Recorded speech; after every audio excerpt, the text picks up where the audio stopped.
Hi, and welcome back to Continual. Tonight, it is time to load up those Star Cruisers and start raiding through the galaxy. We are here to talk about everyone's favorite new Star Wars, Andor. And so, yes, I've already started the fight before we get even out the gate. So let's see who is going to jump in the mosh pit. Samantha, you are up first. So, hi, I'm Samantha Bryant. I'm best known for writing the menopausal superhero series, and I've liked feisty, confrontational, competent women since my hair was long enough to wear in Princess Leia buns. Mike.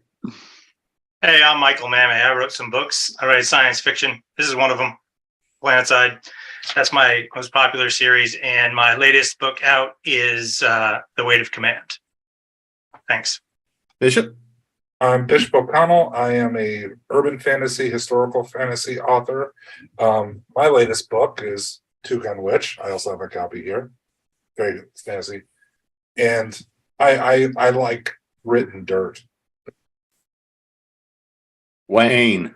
Hi, my name is Wayne Santos. I'm an introvert. I've written these two books over here that you guys can check out, The Chimera Code and the novella The Difficult Loves of Maria Macaling. And I'm just here to listen to all of these other incredibly smart people be incisive about Andor while I studiously take notes and then repeat them to other people later, pretending that they were all my ideas. Which is a good thing you're sitting square in the middle. Exactly. Lola. My name's Lola Lariscy. I finally got my website fixed, lolalarissy.com. That's not pretty, whatever. I wrote a few articles for Screen Rant about Star Wars, and I would have written more, except for if y'all ever have an hour, I'll tell you what happened. But yeah, no. Anyways, and I write other stuff, and I'm still waiting for the answer to the question, and or what? Hey. Richard, please save Lola. Hello, everybody. My name is Richard Swan. I am the author of the Empire of the Wolf series, which starts with The Justice of Kings, which came out last year, and the sequel, The Tyranny of Faith, which came out about 2 weeks ago. So, yeah, that's me. So I'm going to open up with the question that won't start any controversy at all, but that was, what do you think of Andor? So, Samantha. Well, I loved it. But you know from being on past panels with me that I'm a bit of an odd Star Wars fan and that I've seen all of it, but I'm not deeply in love with it like some people are. I see a lot of flaws in a lot of the stories, and I really liked this one. And I think the key as to why it worked for me is because it stayed focused on the small instead of the epic. I got to be in a place with people instead of in outer space with ideas. And I liked that better for a story. So for me, it was excellent. It might now be my favorite of all the little spin-off series, although I was also quite fond of The Mandalorian. Mike? I thought it was okay. I think it would. Sorry. I think it was I think it was a good show, but it falls into this thing that we're doing with everything now, that everything has to be dark and edgy. And it's a good show, but it's not great Star Wars, right? Where's the fun? Like, there was literally nothing fun in the entire thing. It was all depressing and horrible, which is very realistic, and it was gritty, and it was dirty. I think it could have been 3 episodes shorter. I wanted to shoot myself during the prison episodes that just went on and on and on. And honestly, you could have pulled that whole sequence out of there and made it a 9-episode season, and it would have been tighter and better. The first 6 episodes were great. In those 3-episode arcs that they were doing. And the last episode was, one of the best things that I've seen. It was really, really good. But through the middle, like, I stopped watching after 9 episodes and waited like 2 months before I watched the end because I was just bored during the middle. I want to know how you would make it happy, because you know how Rogue One ends. I'm not judging how I would make it anything.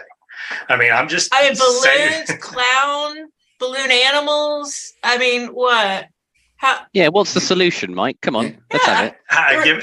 Bring it's Star Wars. It's Star Wars, and literally, we never mentioned the Force during the entire thing. Yeah, that's what it's you about. guys just don't. I'm sorry, y'all hate Star Wars. But it's the gritty, Wow. real life. I'm sorry you want people. I'm sorry you just want It's Batman. the people. So Bishop, what do you think?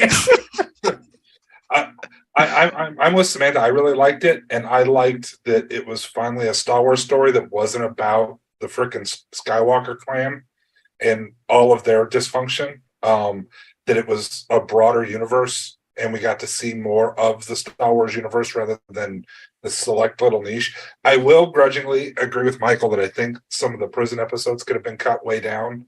I thought it dragged its feet there. But overall, I liked. To me, Andor was a great example of what makes Star Wars different from Star Trek.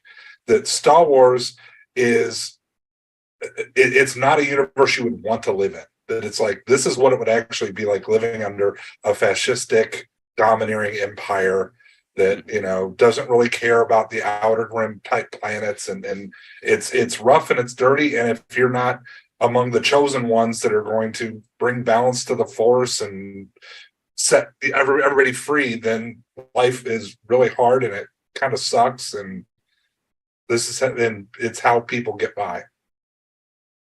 Wayne? I'm gonna say that actually I enjoyed it a lot, and the primary reason for that is because they actually approached Star Wars from a street level. I mean, it's like Bishop had said previously. Before they were, covering a lot of really large scale epic stuff, focusing on the Skywalkers, but this actually showed what everyday imperial fascism was like for the people that were actually living on the street. And it gave us an idea of what that fascism was like in ways that they'd only hinted at in shows like Rebels and, it was like the start of Clone Wars and things like that. So for me, I just actually liked seeing that, slice of everyday life that didn't involve Jedis and blasters, but just people trying to get by, trying to survive in an impossible system. Lola? All of that. And also I'll add that it kind of gives you an idea of what it would be like to kind of live in a coming up fascist state. Like you always hear the German people, they were told, oh, the Jews aren't going to be killed. They're just going to be put in their own neighborhood. It's going to be great. Everybody's happy. And you can kind of think, well, how did they believe that? But maybe you watch something like that and you see people who are desperate and they want to believe that the imperial officers aren't going to kill them and they're really just here for order and the trains are going to run on time. And you can kind of see how desperate people can cling to that. Whereas you have the small undercurrent of people who they're really risking their life. They're risking their families, not just themselves, their families. And they're going out on a limb. And they're not going to be remembered for the most part. And they're not, they're not Jedi or anything like that. They're probably going to die in a cave, but they do it anyways, which may be on my epitaph. She died in a cave, but she did it anyways because of the drugs. No, just kidding. Richard, bring us the forecast from the future. I loved it, and I think a big part of the reason why I loved it was just the detail and the depth behind it. And I was. This is probably the most controversial thing I'll say, but I loved the prequels. I was a teenager when they were coming out, so I think I was about 12 or 13 when Attack of the Clones came out, and I loved the prequels. They were a huge influence on me, and I loved going back to Coruscant. I really enjoyed it, and my favorite aspect of Andor was the Mon Mothma Perrin further scenes, and I think Perrin, played by, I looked up his name, Alistair Mackenzie, and he's just this kind of incredible, oh, can we just have fun? Why are you so serious all the time? And I thought it was a brilliant illustration of this hubris of sort of early stage fascism, where everything is sort of going relatively swimmingly. And just those details of, we have to launder the money for the rebellion. And it was kind of the money laundering trail behind it. And the detail of, we have to heist this payroll information because we need the details of these imperial dudes. And it felt like everything, you see, for example, we have to blow up the Death Star. Yeah, great. How do we actually even begin to go about that? And it took us right back to the beginning of what are the tiny little nuts and bolts we need to sort of get in place. And there's a brief scene, I think it's in the Imperial Investigations Bureau, whatever it's called. One of them says, they list things out, and one of them's like, oh, photon torpedoes from blah, thingy from where, blah, blah, blah. And it's just like, and it's too random to be random. And it's just this idea that all these little nuts and bolts of the rebellion are sort of being slowly collected and sort of built into and accreted into a sort of a whole. And Moth Monma's kind of laundering all the cash through, her kind of contacts and stuff. And I love logistics. I love thinking about that sort of thing in any kind of fantasy or sort of science fiction setting. And so I think for me it was, fantasy. All the shooting and everything was great, but I loved the slow sort of strangulation of build up of resources, where they can finally be like, right now, now we have everything in place to sort of to do it. So I really enjoyed those intricate details. And we probably should have mentioned this before we started, but there might be spoilers. So No. And they do it. They blow up the Death Star, and they do it, and they ultimately succeed. They all live happily ever after. Oh yeah. Cassian Andor, it's like, those kids of his, Well, I mean, Families. if you've seen Rogue One, you know that Andor lives. Exactly, and it's the farm with the Like, that was garage. spoiled when we started. He gets Yeah. into a lead-lined refrigerator, and he just waits for the blast to hit, and, 100%. it just protects him, and then he goes off. And, Right. that's right. So we didn't see him bury himself under the sand. That could have happened. So so Mike, let's sort of start with this idea of kind of breaking down Andor. I mean, everybody's alluded to this. We got to see a grittier world. We got to see the earliest days of really the Empire taking power. And this really was much more of a view of day-to-day life and kind of the struggle. So when we start out, we see Andor, and really the series kicks off with what to me was kind of one of the weaker points in a way, is that the death that happens at the beginning of it with Andor, defending himself, but with full-blown force. When we look and watch that scene at the beginning of it, it sets a really solid tone. This is a guy who is not afraid of taking stuff on head on. He's going to take the hit. But I think there was a lot of ways that could have been done a little bit differently, especially considering, spoiler alert, we never got any answer to, does a sister even exist?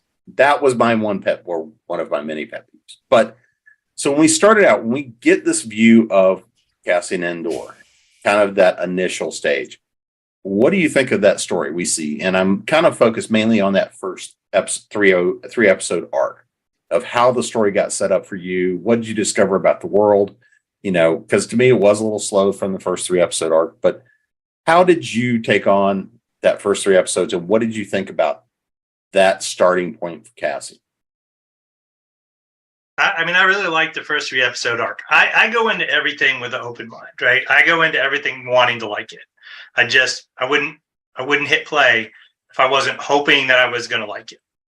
And so I went into that, very, very much willing to give it a chance, and you get a different view of things, and it was very different from the start, and I kind of like that, right? And I thought that first 3 episode arc tied itself up fairly well, except for that one point that you mentioned that I didn't even consider until you mentioned it, but now I hate that. You're welcome. Yeah, well, it's okay. I kind of liked seeing the different players, because in that first 3 episode arc, first of all, you're getting some of his backstory, right? You were getting some of how he got there, and we were slowly feeding in that backstory, and we were getting the small fascists, right? The guys who weren't even Empire, like the Empire's contractors, the cops who were perfect, right? They were perfect, and they were so real of, hey, we have a little bit of power in this thing. We're not anybody, but we have a little bit of power over this dude, and we're going to exercise it, which is just a very real construct for me. So I like that. Bishop? I like to start off too. And also, like Michael, I'm now very upset that you brought to my attention the fact about his sister. I'm just going to hold that that's probably going to be part of season 2. But I thought it did a lot of character building as far as setting up for the audience to show us that, like in a lot of situations like this, nobody's hands are clean. Nobody's really a good guy, a white hat. That even the quote unquote good guys are pretty terrible people because they kind of have to be. When you're trying to tackle a fascist empire, I love Mr. Rogers, but Mr. Rogers won't bring down the empire. You need some sociopaths in there that have some anger and some drive. To King put Friday will.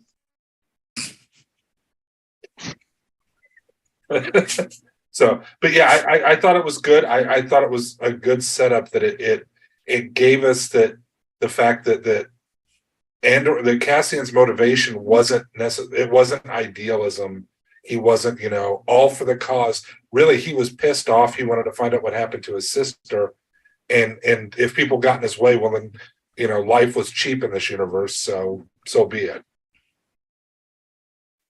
Wayne, any thoughts? Yeah, I actually like how they contrasted the Andor they introduced at the beginning of that season with the Andor that we actually saw in the movie, because in the film, he seems really, really committed to the rebel cause, and he's talking about all the terrible things that he's done for the sake of the rebels, and how he'd like to do one purely good thing.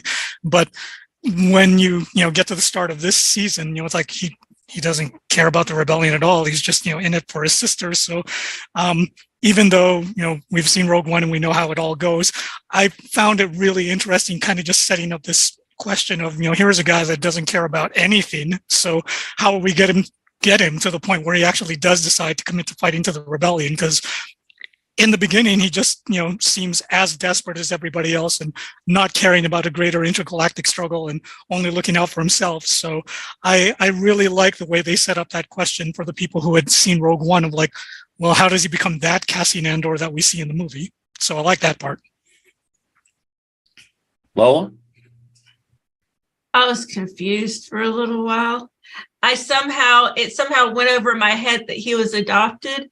And I was like, doesn't look anything like her. And I was just like, I don't understand. And then she had the British accent, which I understand. Children don't always have the accents of their parents. But I was like, there's just so much, doesn't make sense.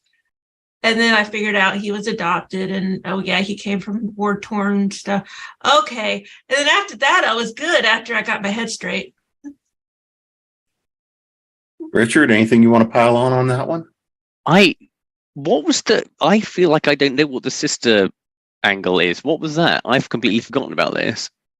That was the entire premise of him going in the bar. Hey, I'm looking for my sister. Well, Right. She was working here, Oh, I see. And that's how he ended up becoming mixed up in things. Yeah. You know what? I thought, because they introduced, so when he's introduced in Rogue One, the first thing he does is basically waste a guy who has become a little bit of a liability, but not like a kind of world-ending catastrophe. And I was interested to see if they would capture that same absolute ruthlessness in Andor. And to my mind, they had him kill a guy in episode 1 to remind you that he will pull the trigger. He's not messing around here. So I did quite like that.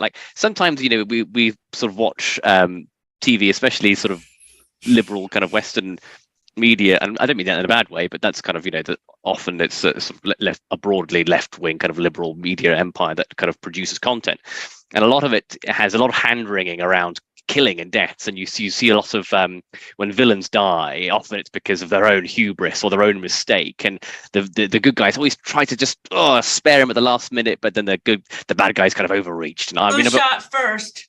Yeah, right, shot yeah. first. Well, exactly, and I think I've been watching Lion King, not by myself. I've got 2 small boys, and my youngest is obsessed with the Lion King at the moment. And you watch Scar, and he dies because he tries to kill Simba after he's been spared, and he ends up falling off a cliff and dying. And so I think I quite like the idea in some ways, not in all ways, but in some ways, of the good guys actually just doing something and actually just killing bad guys, and not being like, oh no, it's the wrong thing to do, we must spare everybody's lives where we can, and actually being like, this is a bad guy, if I don't kill him, bad stuff's going to happen, bang.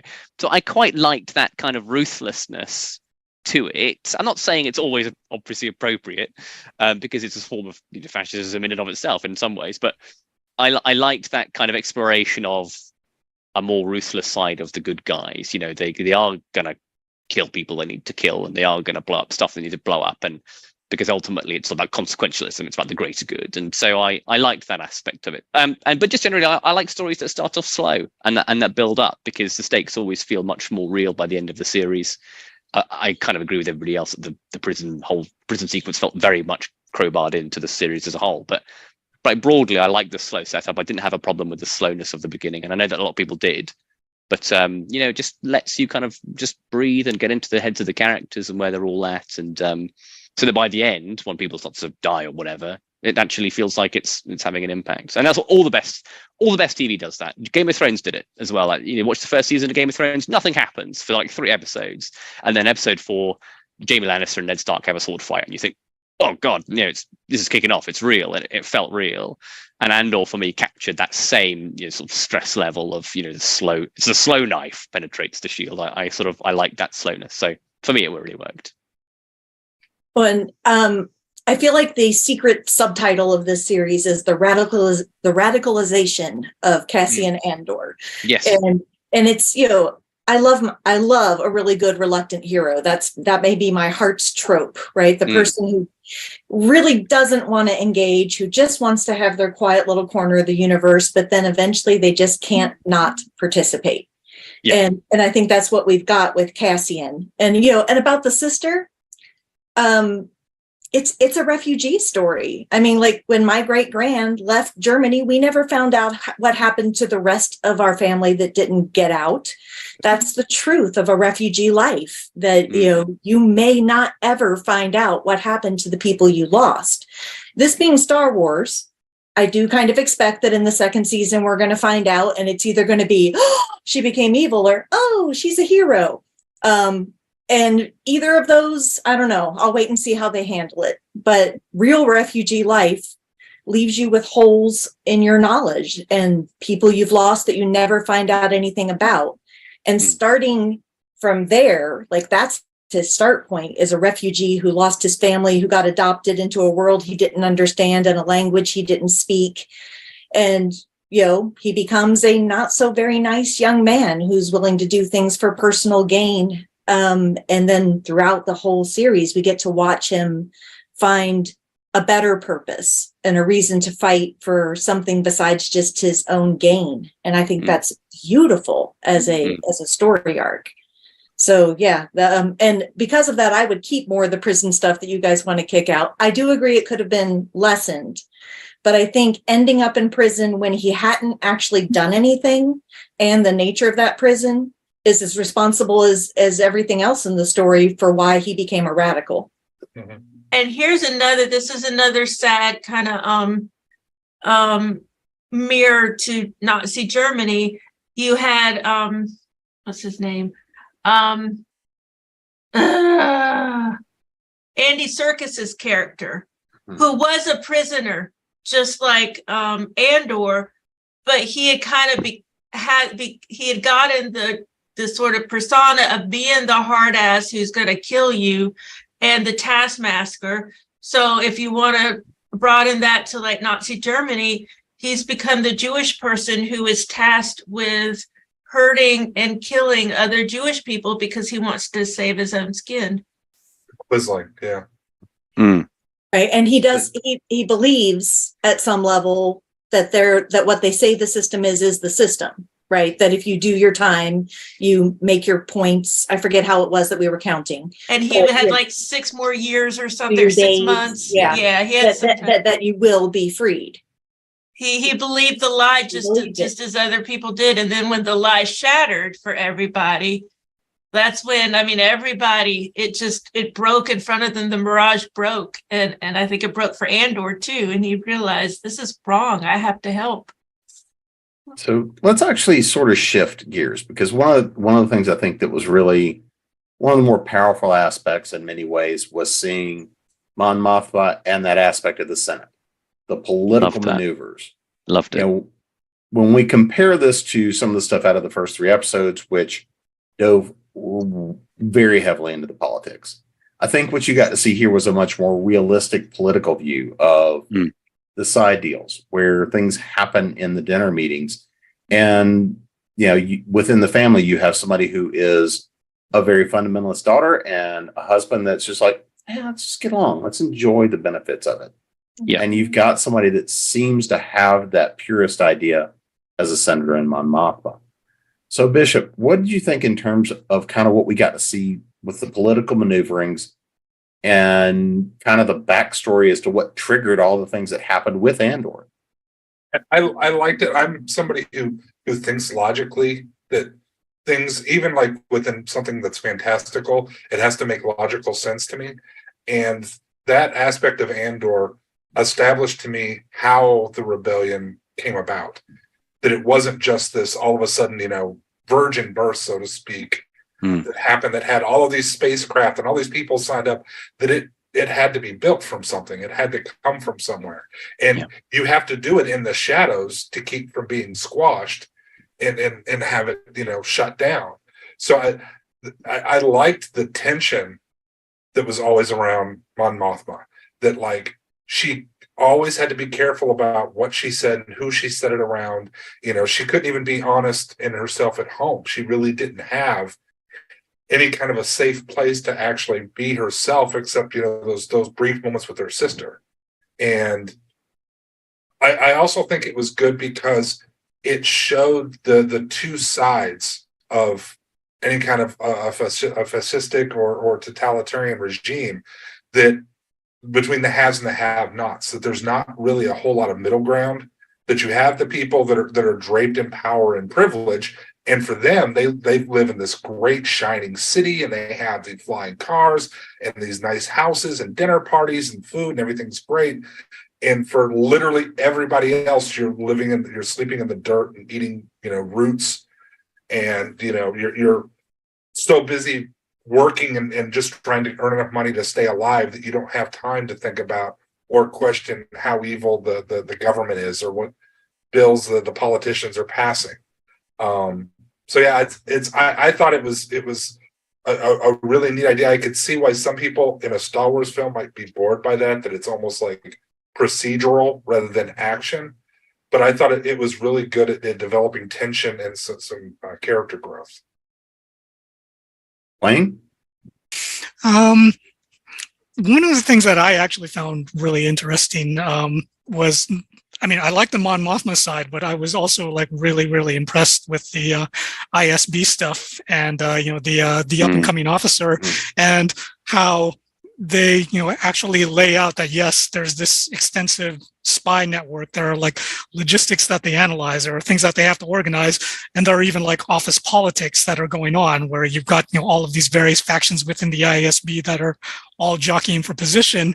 And all of that just kind of shows that in some ways the Empire was just always going to turn in on itself and eat itself, because it's like everybody was basically like looking out for themselves and willing to it's like backstab each other and do the runarounds and pursue their own agendas. But at the end of the day, it's like none of it could actually last. And, it's like all they did was they just, progressively made the people angrier and angrier until, you finally get to the end and they do something about it. But it was really, really interesting to me to see how they actually laid out that structure and discussed how they were going to snuff out the rebellion while at the same time still trying to take each other out for personal gain. Are you suggesting that the tighter they clench their fists, the more systems slip through their fingers? Perhaps it could be that. Yes, perhaps indeed. What was it? Hold on loosely. Well played, sir. Exquisite. All right, honest time. I've been looking up stuff for Gail's panel at 8, so I missed the question. Could you repeat the question? What were your thoughts in terms of what we got to see in terms of the political universe? What about? I loved it. Okay, first of all, her husband, even though I hate the character, Mackenzie, God, I already forgot his name. He was in a show I loved called Monarch of the Glen. I loved Alistair that. McKenzie. Thank you, Alistair McKenzie. I loved that dang show. So I was happy to see him. And her friend, Ben Miles, was in Coupling, which I loved. Of course, if you look back at Coupling now and his character, cringy, not cool, would probably get canceled today. But yeah, back then I loved it. So I'm just happy to see all these people. And I love her because she really knows how to play the princess, the lady, and oh, I just want to look at this cloth. It's so lovely. Wouldn't this look nice as drapes? And, off with her head, Marie Antoinette, that kind of character. And then when everyone leaves, she's like, okay, tell me where the Rebel Alliance is. What are they doing? And I mean, that kind of duality, I could not do that. I don't lie very well. I get confused. I can't lie because I get confused too easily. So I could not do that. I would be dead. But the way she does it, she's so adept at it. It's just really fascinating to watch. And of course, knowing that, spoiler, she survives and she becomes a really big factor in the Rebel Alliance. It's really neat to see how she starts out. Richard? I think for me, whenever I sort of look and interrogate a piece of, fantastical fiction, one thing I don't like at all is a monolith. And I think, certainly in the original trilogy, the Empire was a monolith. They were just the bad guys. And what I really loved about the Mon Mothma sequences were I could have watched 10 episodes of just that. Honestly, they were the whole bit on Coruscant and the relationship with her daughter, which was difficult because obviously her daughter was becoming progressively radicalized in herself. Perrin, who was a fantastically oily kind of character who only wanted the kind of delights of Empire. I don't care about any of this, let's just have fun. I thought he was a brilliantly acted character. In fact, I thought the acting it was all superb, but especially the Coruscant scenes, all the actors were just doing a fantastic job. But I abhor a monolith, and I think what it did, and the prequels kind of did this a little bit, especially in Revenge of the Sith. They sort of showed the transition of the Senate into a kind of autocratic kind of just body of yes men. But what I loved was the factionalism involved. So even on Chandrila, they had factions, and she had to kind of make her bed with kind of unsavory elements from Chandrila. So even outside of the Senate or outside of Coruscant, we have kind of factionalism happening. So she's not just double dealing the Empire and the rebellion; she's also having to double deal with her contemporaries and her kind of countrymen from Chandrila. So I love that. And then, of course, she's in the Senate. She's going to argue the Senate has become a largely sort of purposeless body now that just kind of debates things and tries to keep the Emperor happy. And so she's a minority in the Senate. So I loved watching the kind of interplay between the different elements that kind of broke down the monolith. And as Wayne was just alluding to as well with the ISB, the factionalism within the ISB as well. And so I think what I really enjoyed about Andor was that it deconstructed basically every aspect of Star Wars. So it wasn't just the Empire anymore, it was the ISB, the factions within ISB. It was Chandrilan politicians maneuvering against one another, but also within the Senate and also within the wider kind of cogs of the imperial machine. And in the ISB, she says, "Oh well, the Emperor says blah blah blah, so we've got to kind of do this, but we can't actually do this because it's a terrible idea. But we've got to at least appear to be doing it to keep the Emperor happy." And so again, if we're going to use sort of Hitler as an analogy, sort of the Hitler analogy, by the end of the Second World War, the generals were just telling him basically what he wanted to hear, even though these entire divisions had been removed from the map. And so I loved the deconstruction of all the different elements, all the different moving parts, and it just felt so much more real. And there was a wonderful kind of verisimilitude about the whole thing, precisely because they really delved into the detail. So the political aspect of it was my favorite aspect by far.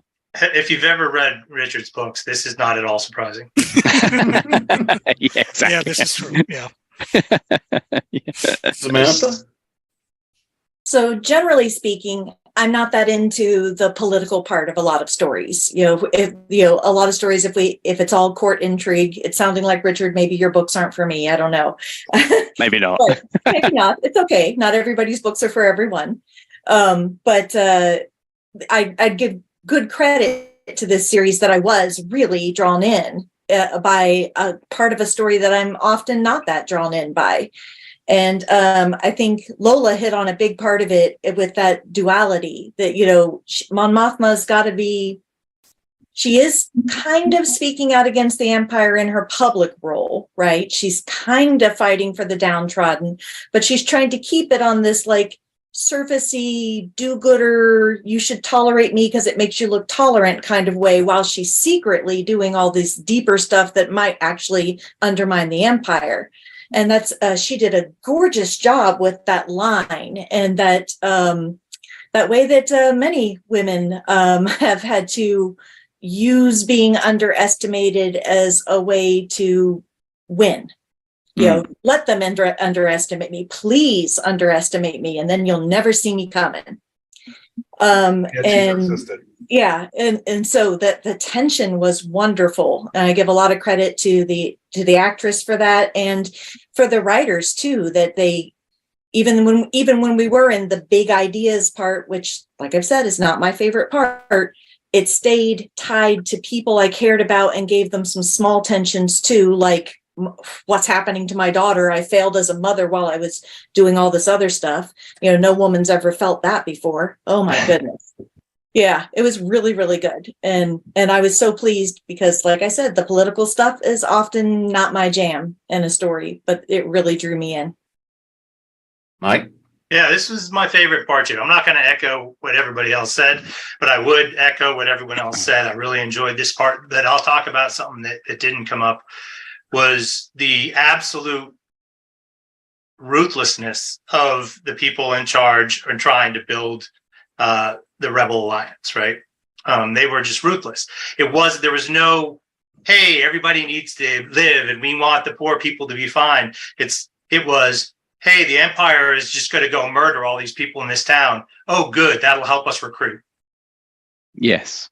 And which is extremely, having been in a few insurgencies myself, it is very real, right? Anything that the power is going to do that is bad, you're going to use that to your advantage in any way you can. If you can beat them, you beat them. If you can't beat them, you can turn it into propaganda.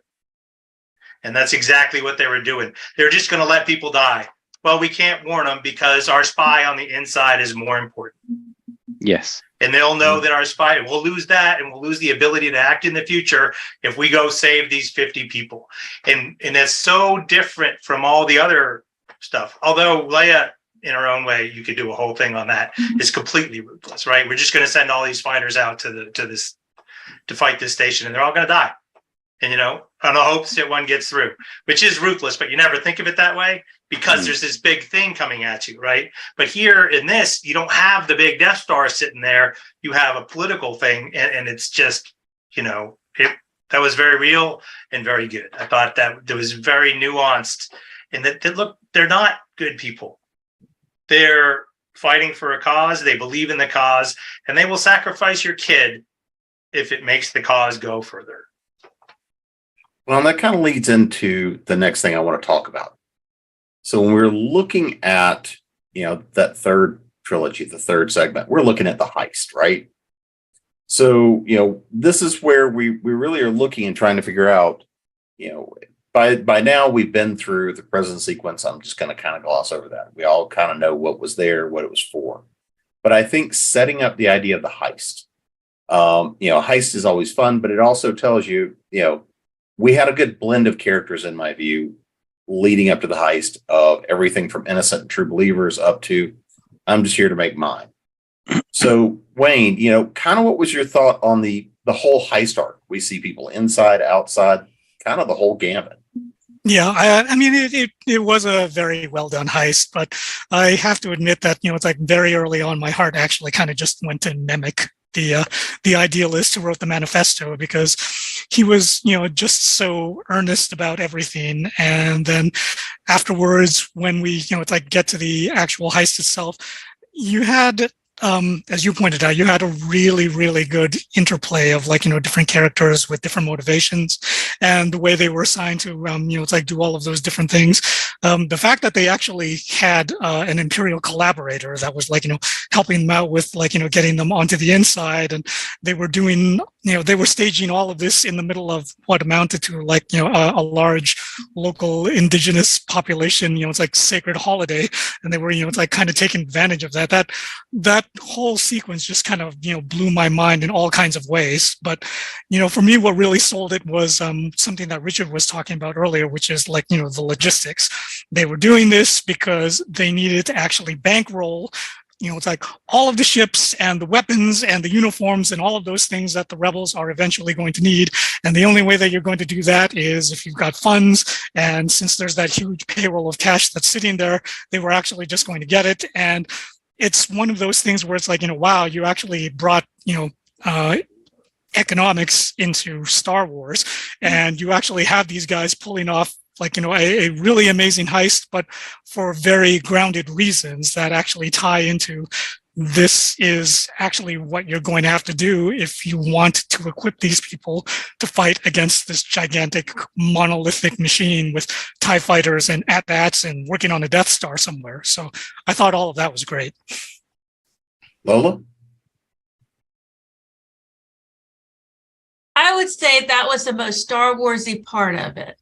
Because like with the movies, you've got action and people are hiding and, people are doing something that they're not supposed to do, but it's for a good cause. And so, of course, you're on their side and, they're hiding from the Imperial officers and everything. And so it really had a lot in common with the other shows like Mandalorian and, of course, the movies. So if you really want the Star Warsy action stuff, then just skip the whole front part and just watch that. Richard? Yeah, I thought it was great. The thing I would say about it, which I really liked, and this is probably a slightly unexpected angle, but it was just so nice to have a physical location that they actually filmed Star Wars on as well. Like they had, I'd say it was like a disused dam or something, like an old kind of actual physical structure with like moss and lichen on it and the actual kind of hill. It was just so refreshing to have a bit of Star Wars media filmed on location for once, because so much of the Star Wars stuff now is done on, they have this big screen, like literally a big HD screen, don't they? And they just kind of churn everything. And so, it's sort of, maybe it's a bit of a strange thing to say, but I just really liked that they had a physical piece of media to interact with and actually play out the sequence on it. It just made the whole thing so much better and more realistic in my mind. But yeah, I mean, it was great. As a 3-episode arc, it was really very tense and very well acted and all the rest of it. But that's the thing I would say about it. I just loved having a bit of actual physical space for them characters to actually do something with. Samantha? So I saw Nemec's death like 400 miles away. The boy walks on the screen, all dewy skinned, bright eyed, and idealistic, and I'm like, oh, he's toast. Still hurt me. Oh. It still hurt me. Oh, I'm not saying it hurt. It wasn't even like an amazing death either. He just got crushed by something. That was, That makes it better, though. That's how Literally it was better. I thought it was better that they didn't give him like an artificially heroic moment. He didn't save anybody. He died in a stupid accident after he had kind of survived the thing, He was killed by capitalism. He was literally killed by capitalism. It was a very blunt metaphor, I thought. Anyway, yes, it was.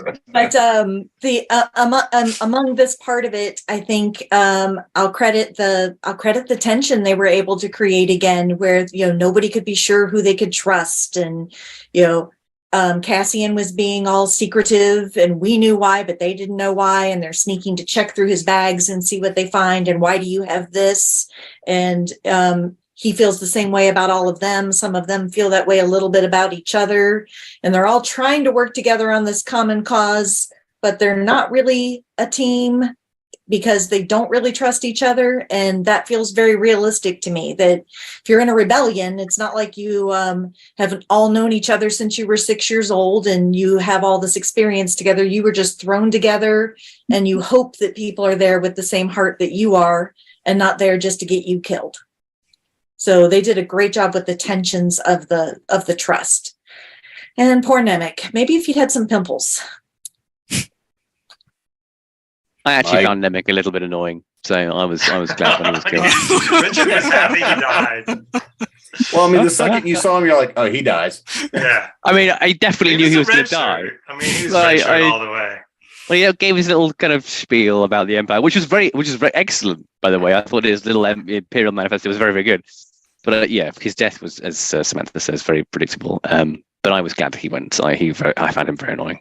Talk about ruthless. Yeah. I mean, Samantha kind of hit it, I thought, with the trust and stuff like that. And I want to just talk about something that nobody hit, which was the most Star Wars thing of this entire thing was the anachronism of the payroll being in cash. Yes. Right? Like, in what world is the payroll in cash? Right. I mean, this was straight out of Kelly's Heroes from World War II. Right. It's just like, we're going to go get the gold out of the Nazi bank. Right. It's just, which is perfect. I mean, that's so Star Wars is all like that. even the stuff that I like, right? Why do you have to physically go get the tape deck or whatever that thing was during, when they're trying to rob the plans of the Death Star, right? And they have to like scale up the side of this thing. And the only place you could transmit from is from an exposed position on the outside of the building, right? Yeah. Which is all just like Star Wars engineering is like you found the most ridiculous engineer in the world and you engineered it. And this was the only scene in Andor that really came across that way. Like, really, the payroll's in gold. Like, we're just going to go rob this place and we're physically going to take it. And no one has any trackers on any of it. Like, they can't just track it wherever it goes. No RFD chips, right? You try to steal a chip from a Vegas casino, they're going to arrest you because it's got an RFD chip in it and they can track you to your home in Texas, and Star Wars just hasn't got that far yet. Well, I think lots of things in Star Wars, like in terms of the technology in the battles, is worse than the stuff we have today. Oh, yeah.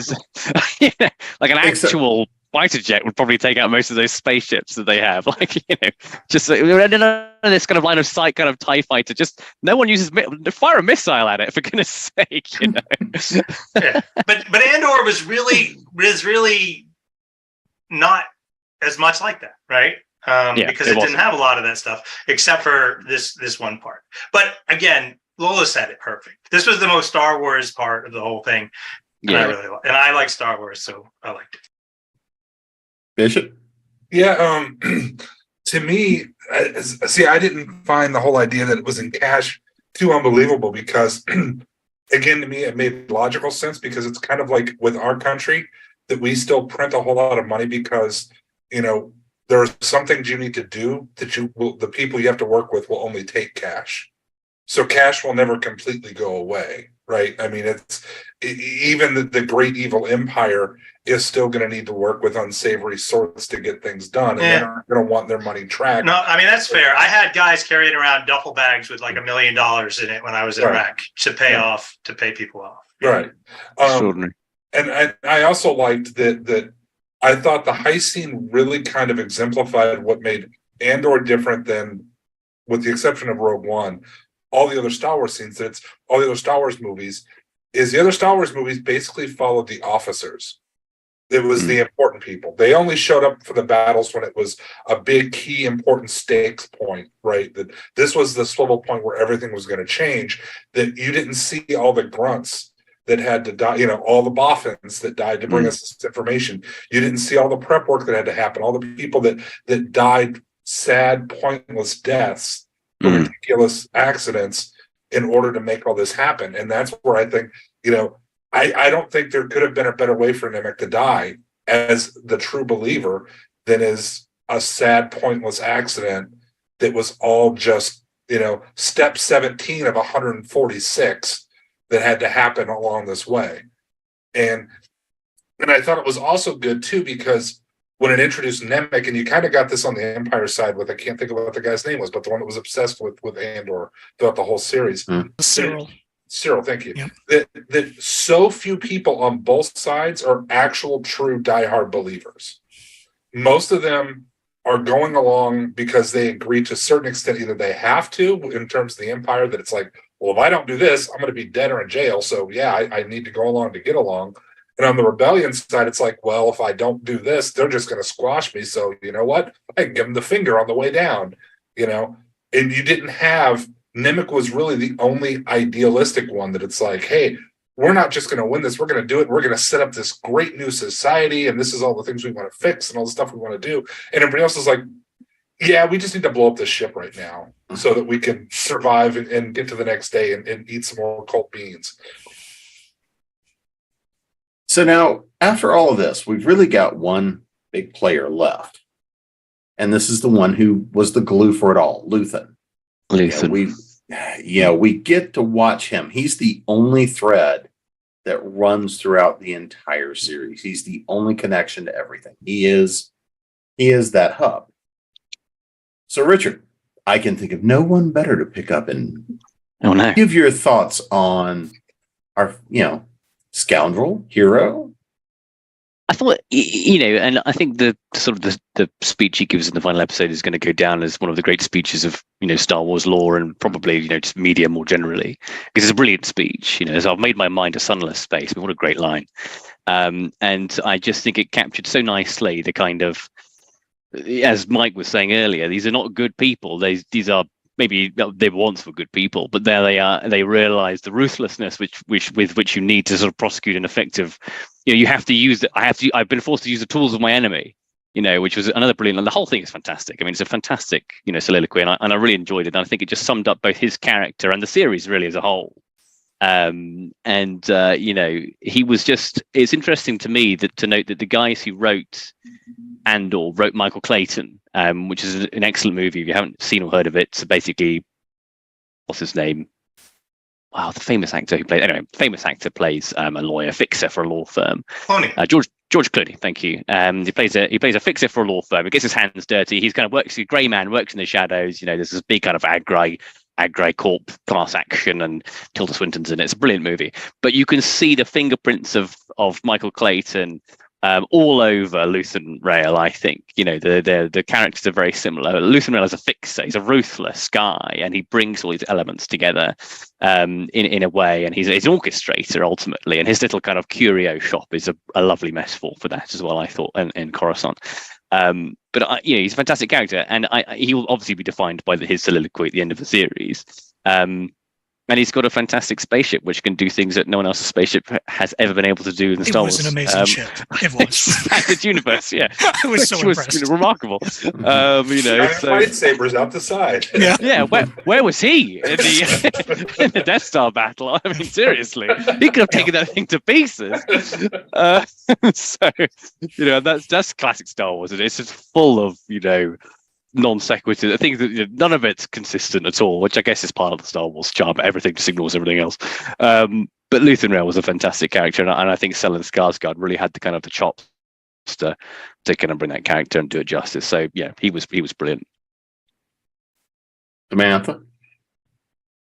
Yeah, I definitely agree that he was wonderful. He's got this just cold genius, you know, that, you know, even the main scheme, right? We're going to go steal money because we need money. But he doesn't, I think, actually care all that much if they get the money, because what he needs is the spectacle of the theft and the attention that gets, and making the Empire mad enough that they're going to tighten their fist too far and piss everybody off and radicalize all the young Cassians across the universe so that the Rebel Alliance can win. His whole greater good is more important, you know, the ends justify the means, that kind of take on things. He does very, very well. And I think one of the things that makes it especially good is that he's totally aware that what he's doing is morally reprehensible. But he also believes in the big picture enough that, you know, he's going to do the morally reprehensible thing because he thinks it's the means that will get us to that very important end. Yeah, it was really good. And now I'm definitely going to go watch Michael Clayton because I would like to see more of that. It's a great movie. Yeah, I haven't seen it. Generally, I'm not a George Clooney fan, but I'll give it a chance for this. No, you should. It's a really good film. Mm-hmm. I mean, okay, I love the guy. I already kind of talked about the kinds of things that he was doing that I loved. So I'm going to talk about the one thing that I didn't buy. Right. The one thing I didn't buy is at the end of the show, he lets Andor live. I feel to be consistent to his character, he's got to put a bullet in his head, and that's the end. Maybe that was a softening of his character. Maybe that was deliberate. Well, maybe, but he can't be soft, right? He can't. No. I mean, he literally starts that last episode on a hunt to kill the dude. That's true. Right? I mean, because the guy has too much information and he's too dangerous. If they get a hold of this guy and they're on his trail, right? There is just too much heat on this guy. And the smartest thing for us to do for the rebellion is to kill him. And he believes that. And I don't see anything that happens. I don't see anything that happens between the beginning of that episode and the end that changes that.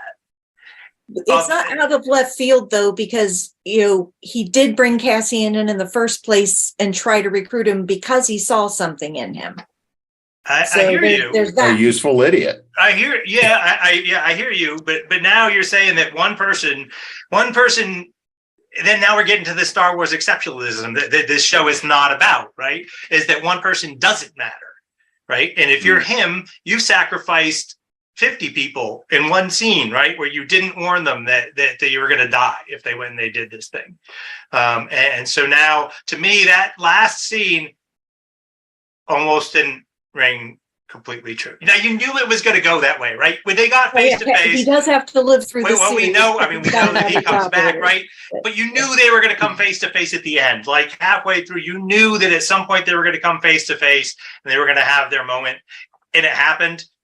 But I didn't quite buy it. I think actually in that final episode, they tried to show that he was emotionally affected by seeing that actual open rebellion that was happening in the streets, because when all of that was going down, they kept cutting back to his facial expressions, and he actually was emoting like, oh wow, this is for real, this is happening. So I kind of took it as something shifted inside him once he realized that the rebellion was going down. Exactly. And then when Andor finally went, okay, it's happening, I'm willing to commit, he was like, okay kid, I'll give you a shot. I mean, that was my take on it. That was my read as well. I might need to go watch it again. No. I might need to go watch it again. Marva gets to save her boy one more time, even though she's already dead now. Yeah. Well, and to me, it was showing how that, I don't remember who it was that said they hated the monoliths, but to me, it showed that was the crumbling of the monolith. Yeah, Richard. That it wasn't, he wasn't this entirely, despite his amazing speech about, basically, I've given up my soul for the cause of this. And it kind of reminded me of the character of the operative in Serenity, the movie, to where he was basically like, he recognized that he was a monster. And, when Mal says to him, so me and mine going to die so you can have your new world. He's like, I'm not going to get to live in this world. I'm a monster. Yes. Monsters have no place there. Lutheran kind of came across to me. He felt like that he understood it. And to me, when he saw the open rebellion taking place, which I have heard that Marta didn't actually say fight the Empire. Yeah, she did use another F word. When he saw that, Mike, which is the F word? when no one's going to get that joke. That's true. When it's like Wayne said, when he saw that happening, that he was like, okay, this isn't all just mechanics. This isn't just all me connecting these plots and pieces. That, sometimes the fervor, the fire in somebody's belly will make the difference in this empire. It isn't that anybody's special or the one or the chosen. It's the spark that starts the fire, right? To steal a line from the movie that a lot of people disliked, that's what he saw. And I saw it as both a moment of weakness, that he wasn't this hard, soulless person he thought he was, and however much he wanted to be, he still claimed to sort of like the tattered remains of his soul and his heart. And it was like, maybe this is a way that I can kind of save some of myself. And I may be reading way more into this than was there. I think that's really it. But it's when the whole series just went soft. Well, I agree with you. Wow. Just why? I mean, it just went soft, right? Just say. I agree with you. I'm just kidding. I agree with you. I'm just making it. But my key point to that also at that scene was, my takeaway of the whole series is that B2 is an absolute treasure and must be protected at all costs. That droid is the single greatest thing that came out of that show, and I will fight anybody who says otherwise. Just waiting for the Lego set. They built a special circle in hell for that guy who knocked him over during. Oh, absolutely. I just hope they replace his batteries. Okay, let's just get him fresh. The droid thing was kind of funny to me. Sorry to go off topic, but the droid thing was funny to me, right? Because that was like the one. This was not a kids show, right? Star Wars, despite a whole bunch of internet people talking different about it, is mostly a kid show, right? It's like from the time that people complained about the Ewoks until now, people are arguing about a kids show. Andor was definitely not a kids show, right? Except for the robot was like the one thing we're going to throw in that you could actually show a 10-year-old. Right. Gotta have the merch. You got to have the merch. Well, that's it. As proof that it's a kids show, it's the best the best trilogy of movies is whichever one you were a kid when they came out. Like Richard, Exactly right. That's why he liked the prequels, because Exactly right. when they came out. The older ones of us were kids when the first trilogy came out, so that's why. That's why you're wrong, Richard. Well, the other thing with the first movies though is wait until you hear what he's going to say next. There was no internet during the first movies. Yeah, that helped too.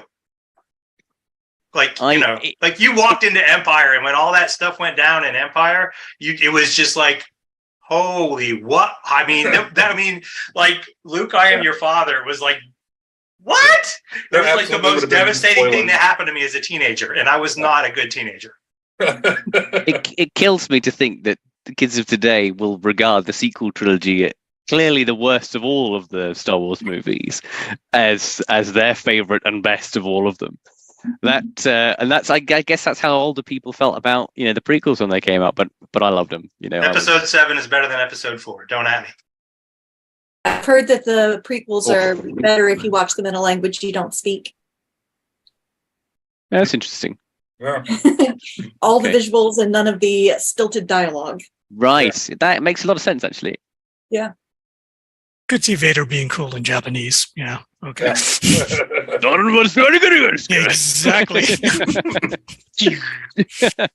Exactly that. So none of you mentioned one of the things that's floating around about Luthen, and I'm just going to take a vote. Jedi, Gray Jedi, Sith? Yes, no? I don't think so. I don't think so at all. I don't think he's connected to the Force at all. I hadn't thought about it in anything like those terms. So I'll say no as well. That hadn't crossed my mind even slightly. I'm going to hope that he's not Force sensitive and that he's just a committed dude. Yeah, I just like that the idea is there, though. That's great. Like, I mean, I don't think so, but now that you bring it up, that's just another thing I can use to troll people. If he pulls out a lightsaber at the end of season 2, I'm going to. That would be the best thing that ever happened. My fist is going to go straight to the monitor. Is there a season 2? I don't even feel like there is a season 2. There is. Season 2, yeah. Really, I am not excited. Okay. Mike, get off the panel. Who let this guy on? I'm sorry. No, I mean it ended Andor love panel. No, but it ended at the right spot. It's like it ended at the right spot for me, right? And I don't mean this that I don't want more Andor. Give me another 3-episode arc like the heist. Do 4 3-episode arcs for me of Andor, and I'll love it. I'll watch it, and it'll be great. But it felt to me like it ended at the right spot because we already know there's something that comes after, right? Whatever he's doing has to end when we get to the movie. I felt like there were enough moving parts in the subplots to inject enough tension into the narrative to make it worth. Yeah, I need to find out what happens with Dedra in the ISB, and I need to find out what happens with Mon Mothma and her family and her daughter. Exactly, her family's messed up. So and B2, yeah. We need to find out what happens to B2. Yes, and we do. Sure. We absolutely do. Yes. Completely. You can do it. You could do Monster of the Week with him, right? You could do 4 3-episode arcs where. Hey, he's got a mission, and this is the mission. And you can almost have a new cast for each arc. Where he's going to go in. Where he's going to go in and he's going to do these. He's going to go in and basically be the special forces guy who's training the forces to go do this thing, and then watching them all die around him. And let's be practical here. There's no way Disney isn't going to milk that for every last drop they can get. Yeah, I should never even have asked. They won't keep Tony Gilroy. Season that I'd definitely be willing to give the second season, even though I agree that the first season ended in a good spot. Mm-hmm. There are a lot of story possibilities still open, and the writers have proven themselves talented. So I'd give it a shot. I would be skeptical of a third season. I don't know. I don't think we're actually getting one. Yeah, I think they've actually confirmed it's only a 2-season series. Yeah, that's it. Yeah. Yeah, speaking of skeptical of the third season, The Mandalorian starts tomorrow. I forgot about that. Oh my god. Okay.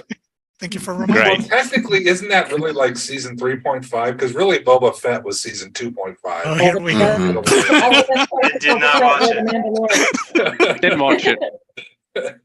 Can I be killed off my remaining enthusiasm for anything expanded Star Wars?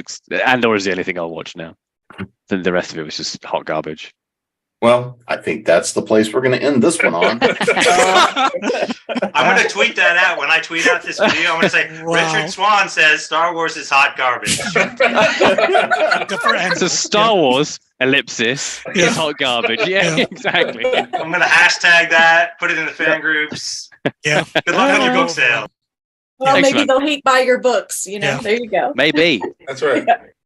I've had Well- reviews saying there's the prequel influences in there somewhere, and I tend to agree. Anyway, sorry, this is a separate. This is a separate thing. Let's wrap up. So before we get Richard in any more trouble tonight, let's make sure they know where to find you guys, your books, your work, website, social media, and latest stuff. So Samantha. So, hello again. I'm Samantha Bryant. I'm best known for the Menopausal Superhero series. You can find my author stuff at samanthabryant.com. Look for me on social media as Samantha B. Writer, just the letter B in the middle. If you like pictures of mushrooms and small dogs, then you'll like my stuff. Mike. My books are easy to find. If you Google my name, you'll find me and you'll find all my books. But I'd like to talk real quick about a couple of small cons that I'm doing in the Southeast. So you can come see me in person. I'm doing Saga Writing Conference here with Jim in just a couple of, I guess, 10 days, something like that. Yeah, And something up like in, that.